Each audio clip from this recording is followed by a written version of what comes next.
Welcome back. Today we're going to talk about linear inequalities with two variables. So linear inequalities with two variables look like inequalities, but again, like the name, it has two variables. So instead of graphing them like when we saw linear inequalities before, we would see something like 2x is greater than or equal to 6. We'd solve this to be x is greater than or equal to 3 by dividing both sides by 2. And then we graph them on a number line, right? 3, and then you have a closed circle shading to the right, okay?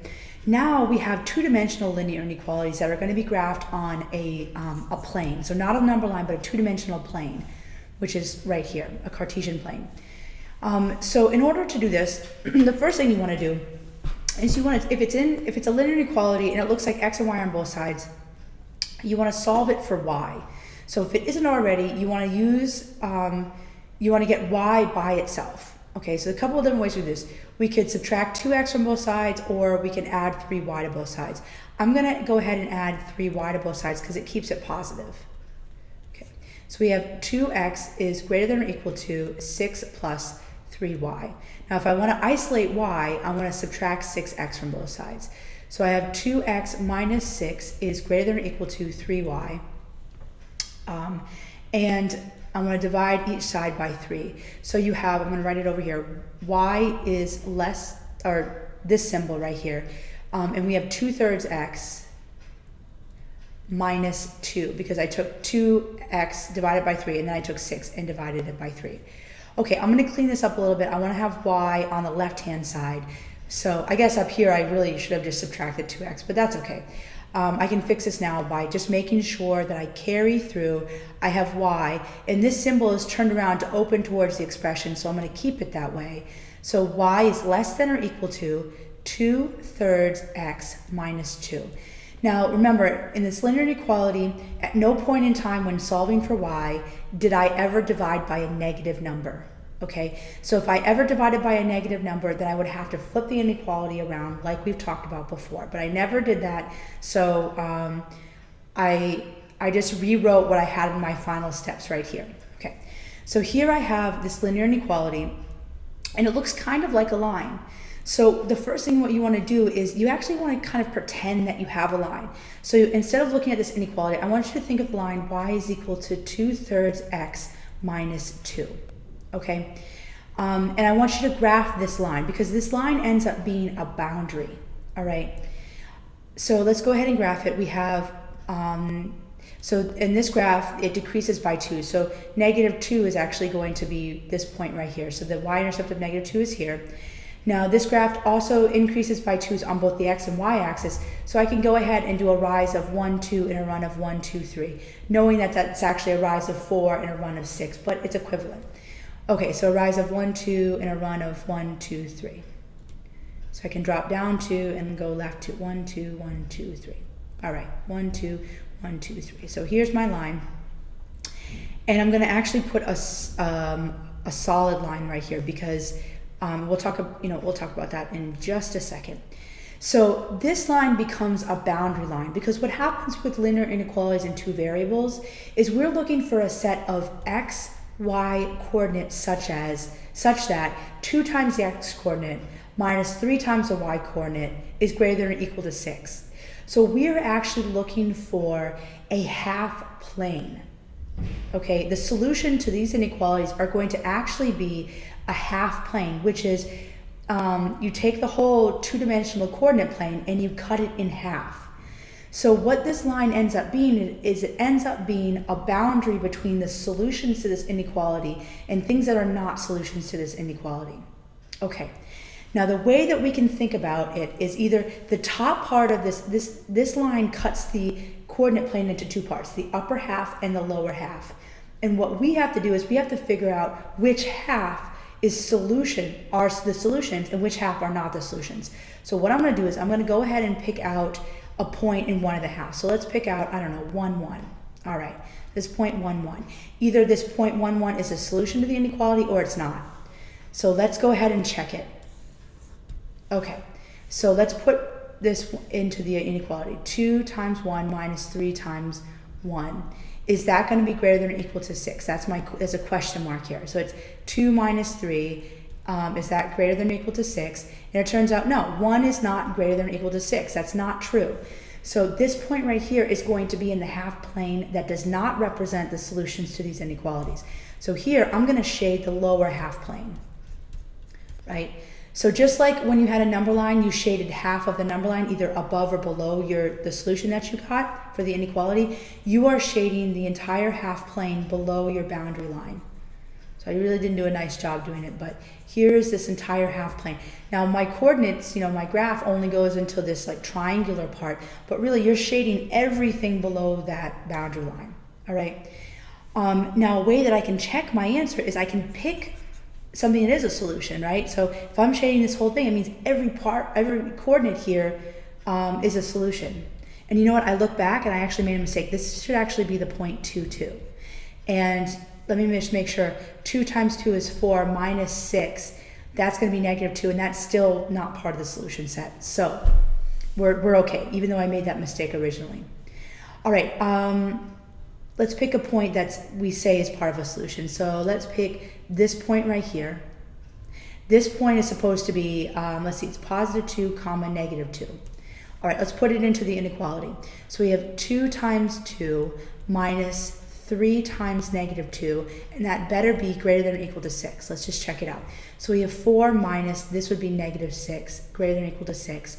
This right here, keep change makes this 10, and 10 certainly is greater than or equal to positive 6. So this point right here and all the other points that you shaded are all solutions to the inequality. Now, this line we wrote as a solid line. Now this is the same thing as when we were graphing linear inequalities and we had a closed circle, which means that every point on the solid line should also be solutions to the inequality. So let's go ahead and check one of these points. Okay, so this point right here is the coordinate 0 on the x and negative 2 on the y. Okay, so let's go put these points in here. So let's actually substitute them in here. Okay. So if we put 0 in here for x and negative 2 in here for y, we would have 0 minus negative 6 should be greater than or equal to 6. Well, this is 0 plus 6 is greater than or equal to 6. So 6 is greater than or equal to 6. Is this true? Well, it's certainly true that 6 is equal to 6, right? So the fact that this was it had an equal to symbol means that every point along this line is going to actually get you to the situation where you have 6 is greater than or equal to 6. It's all the x and y coordinates such that when you put them in, you have this equality, right? You have that the left-hand side is equal to the right-hand side.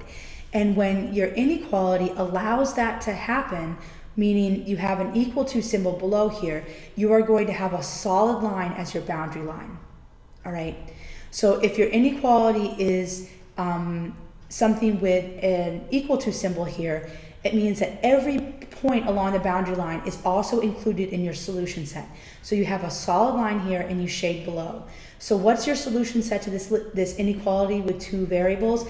It's everything, including this boundary line, and shaded below the boundary line. And every single xy coordinate here, including the boundary line, could be substituted into this inequality and it would be true. That's what we're saying. Okay, so let's just recap. 2-dimensional inequalities, their solution sets look like half planes. So you're always shading above or below the boundary line. Now, in order to graph the boundary line, you actually think about the linear equation that you have, and so you graph that. Now, if you have a strict inequality, you're going to have a shaded line. If you have an inequality with an equal to symbol, you're going to have a solid line here. All right, and you determine whether you shade above or below the half plane by checking some of your values. Okay, and finally, let's try our hand at a word problem that uses a linear inequality.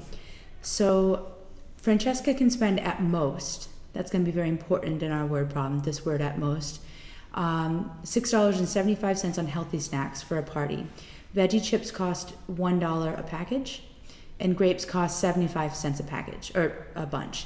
Find 2 combinations of veggie chips and grapes that Francesca can buy. Okay, so let's first write an inequality that relates to this problem here. So if we know that veggie chips cost $1 a package, it would be if X is the number of packages of veggie chips,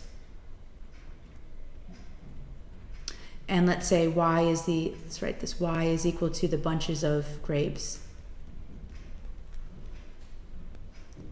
then what we can say is that 1 times x plus 75 cents times y has to be less than or equal to $6.75. So this is saying that whatever she spends on veggie chips and grapes has to be less than or equal to what she can spend at most, right? She can't go over $6.75. Maybe that's all she has in her pocket. She can have it equal to $6.75, but she can't go over that amount. Okay, so we're going to graph this inequality. So the way we do that, first of all, it's going to be a solid line, because the boundary line is going to be solid because it's a less than or equal to inequality. What I want to think of is the standard equation, 1x plus 0.75y is equal to $6.75. So what I'm going to do is I'm going to graph using the intercepts. Now, if I use the intercepts, what I do is you pretend like so to get the x-intercept, I get rid of the y, and I would just have, or the term of the y, I would just have the equation 1x is equal to 675, or x is equal to $6.75. So my x-intercept is 675, so right here, about. My y-intercept I would get by solving this equation.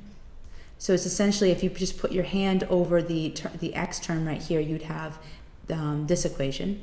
Okay, when you divide each side by 0.75, you get y is equal to 9. So that's going to be right here. Okay, and I'm going to create a solid line in between these 2 points right here. And that is my boundary. So meaning that anything, you can have a solution that's, any point on this line is also a solution to the inequality. That's what the solid boundary line means. Okay, and I'm going to shade beneath this line. And that is because if I take like the origin, for instance, remember you want to take a point, or let's take 1, 1. Let's see if this is part of the solution set. Well, 1 times 1 plus 75 cents times 1 is going to be equal to $1.75, and that is certainly less than or equal to, well, $1.75 is less than or equal to $6.75.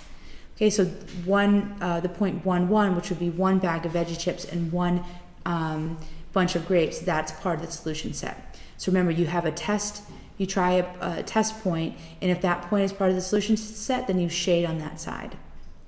Okay, now this is only going to be an inequality in quadrant 1, because the number of grapes and the number of the bunches of grapes and the number of bags of veggie chips are always going to be positive. So the boundaries, you can consider the x and y axis to also be boundaries of this linear inequality. Okay, let's pick 2 things that work here. Let's choose integer values. So you could have the 0.23 as part of the solution set, and the point, let's just actually pick the 0.902, or actually it's 0.9, right? So this means that you could buy 2 bags of veggie chips and 3 bunches of grapes, or you could buy 0 bags of veggie chips and 9 bunches of grapes, and those are 2 things that are solutions. But there's, you could have picked any of these points here. You don't want to pick a value that doesn't land on the intersection of the 2 grid lines, because this would represent a non-integer solution. So this would be like 2.5, 2.5, and 2.5, and since implied in this word problem is the idea that we cannot buy a half of a bunch of grapes and a half of a package of veggie chips. We know that this can't be a solution to this word problem. It's a solution to this linear inequality, but when you put it back and try to make sense of it in the word problem, it doesn't make sense. Okay, and that's the end of the lesson for today.